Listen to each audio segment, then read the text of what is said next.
Good afternoon to all of you. My hand number is 2 and it is related to language. As you know, language from a Chinese proverb, that is to learn a language is to have one more window from which to look at the world. इसका मतलब हुआ कि अगर हमें एक language भी ज्यादा आती है या तो हमें वो ग्लोबली कनेक्ट कर सकती है, ठीक है ना। तो इसमें हमें ये जो नेशनल हमारा जो एजुकेशन पॉलिसी आई है, इसमें लैंग्वेज के ऊपर ज्यादा फोकस है। As a science teacher I know कि बच्चे कर नहीं पाते हैं, क्या नहीं कर पाते, क्योंकि उनको क्वेश्चन ही नहीं समझ में आता है। क्वेश्चन समझ में आए तो वो करें। तो इसमें लैंग्वेज के ऊपर बहुत फोकस है।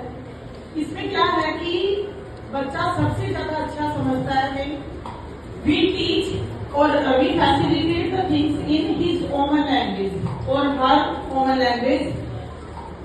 इसमें 3 लैंग्वेज फार्मूला तो हमारा 5th तक तो बच्चे को उसकी मदर टंग में ही हमें नॉलेज देना चाहिए। आफ्टर 5th क्लास 8 और beyond 8 3 language formula is there.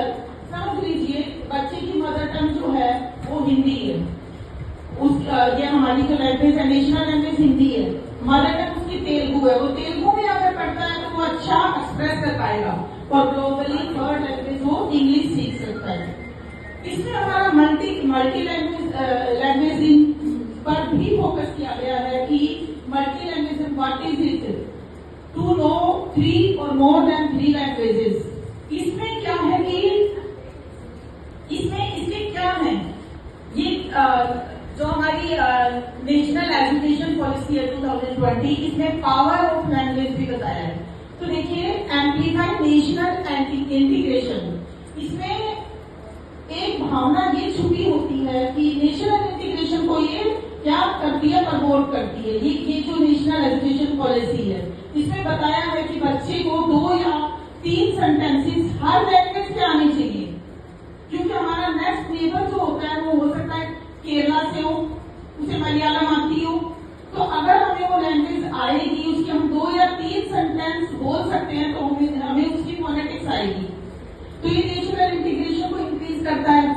Awareness of this language of country, इससे बच्चे को ये प्राउड फील होता है कि I am living in a country which has diverse languages.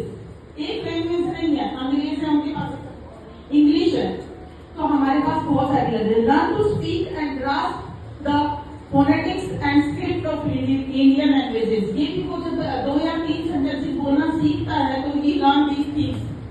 Study of Sanskrit, अब आप लोगों को भी हम पता है कि संस्कृत हमारी सबसे ओल्ड लैंग्वेज है, उसी संस्कृत से हमारी सारी लैंग्वेज निकल के आई थी। तो इसके ऊपर भी बहुत इसमें इंटरसाइज किया कि study of Sanskrit to be increased. तो संस्कृत थोड़ी डिफिकल्ट मानते हैं, लेकिन संस्कृत डिफिकल्ट है नहीं। उसके लिए 2 मेथड बताए हैं, एक तो बताया books in simple standard Sanskrit SSS और दूसरा बताया STS संस्कृत थ्रू संस्कृत। अगर उसकी लैंग्वेज की बुक्स सिंपल तरीके से लिखी होंगी और टीचर्स इतनी कैपेबल होंगी, उनको इतना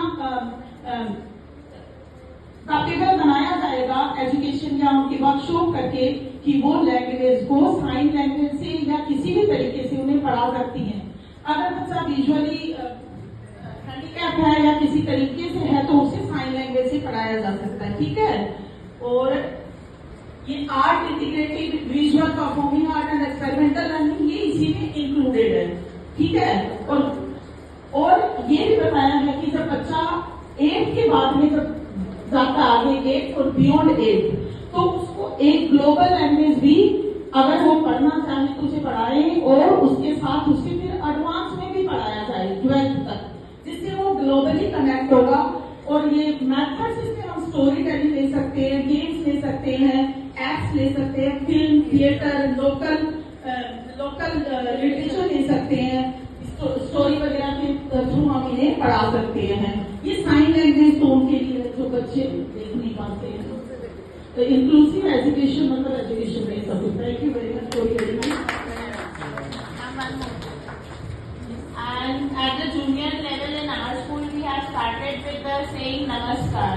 and through this we can create posters in the corridors और उसको डिस्प्ले कर सकते हैं इन 3 लैंग्वेजेस कि नमस्कार हिंदी में नमस्कार है, how to pronounce it in the English or other language. We can promote like this also, and we can create vernacular club also.